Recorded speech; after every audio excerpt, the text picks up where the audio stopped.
Are you a King of the Hill fan? No. Yeah, you're probably just too young.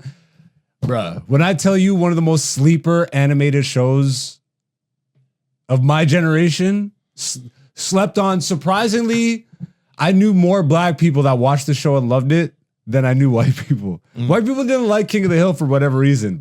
All my black friends, bro, we loved this shit. King of the Hill was consistently, bro, like they were on for 13 seasons.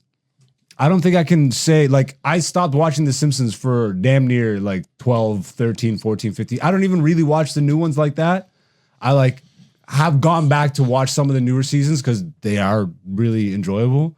But I stopped watching for like a decade and a half. King of the Hill, bro, they brought it back, and you would think it's like, oh, here we go, reboot. You're just friggin' old tropes.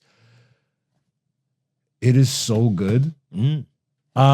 One thing I have to commit. First of all, Mike Judge, one of the top comedy writers. I mean, I made you watch Office Space. Yeah. If you ever watched Idiocracy, this nigga damn near predicted where we are right now with presidencies, with fashion trends, with just ideology and mentality. And movie was way ahead of its time. Beavis and Butthead, King of the Hill, and like a bunch of others. Damn, he has a lot, and I can't really. There's an animated show that he worked on. A Common Side Effect.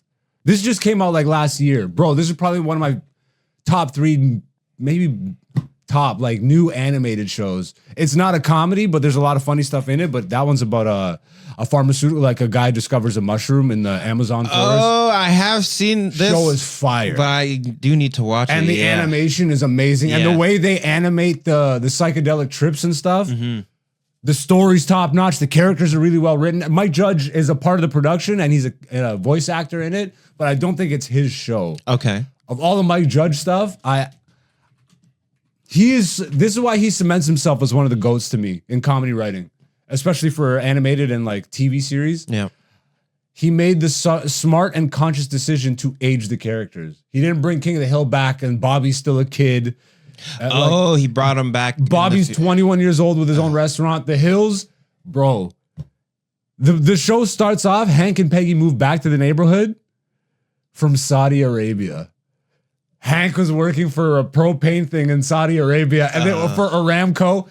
And it was so, like, bro, it's so sharp, so well written. The characters have progressed well. It just, like, it blew my mind. Because I'm like, I don't think shows are supposed to come back this strong. Like, but weren't you just talking about like South Park coming back and South Park hasn't gone away. I know, but like, isn't like this new season good? Like, weren't you? Yeah, but again, South Park hasn't gone away. Okay, not gone away, but you like they haven't stopped being good. Like they didn't just disappear for over a decade and reappear just as sharp as ever. Damn, I missed it by 1 second. That's funny. What they did do though was disappear for a year or two. But like the thing about South Park is it's always been fantastic because they make every episode within 6 days. Say that again.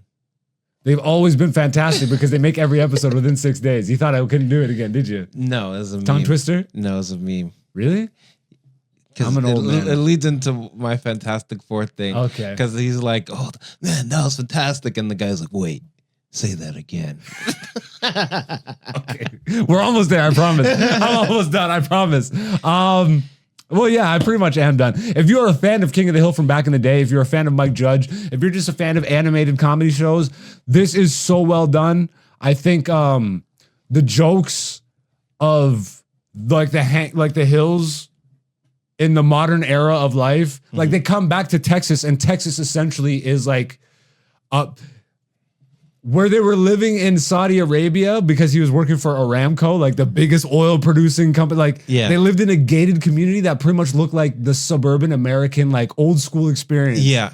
So they were living in Texas, in Saudi, essentially. Then they come back and everything's like gentrified, modern, and just like he's like, what the hell? It's like, should we have gone back to Saudi? And to hear Hank say this stuff, super well done. The jokes are really sharp. Even if you didn't watch the show back in the day, I think you'd get a kick out of it. Solid. Gets an absolute watch from me. How many propane tanks? I sell propane and propane accessories. Bobby! Ball! Some weird things that happen because there's been time, right? 2 of the voice actors are dead. Oh. 3, actually. Brittany Murphy died a long time ago. She voices Luann. The guy who voices John Redcorn just died, but apparently after they recorded the season. So his voice is still in there. One of the top 2 characters, like top 3 characters of the show, he died just a little bit ago. Dale Gribble, the voice actor who does Dale. And the new one is close. There's times where you're like, that's the same guy, but it's just different enough that it messes with your brain. Okay. So like that was a little jarring. Hey, it's Hen Dog. Black Zeus the Podcast Season 6, featuring Black Zeus and Dante, aka Black Zeus on YouTube, Patreon, and Instagram.